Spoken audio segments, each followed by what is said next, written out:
gabing mabigat ang aking isip, parang nawawalang liwanag sa loob.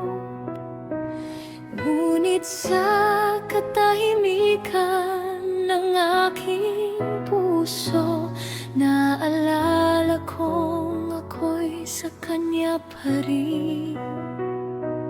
May mga araw na ako'y nanghihina,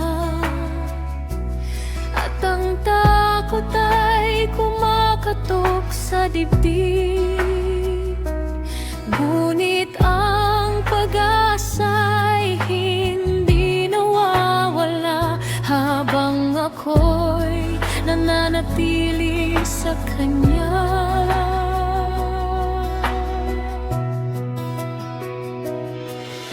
Hindi man perpekto ang aking landas, ang kanyang biyaya ang aking sandigan. Sa bawat sugat ng isip at damdamin,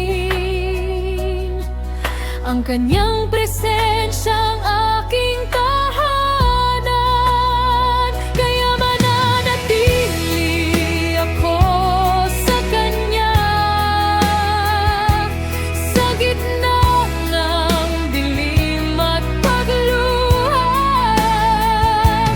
at sa araw ng kanyang pagdating.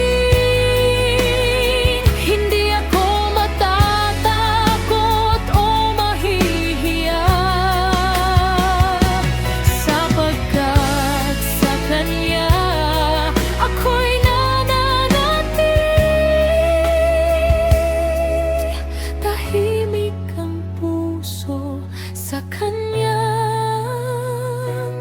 pagtingin.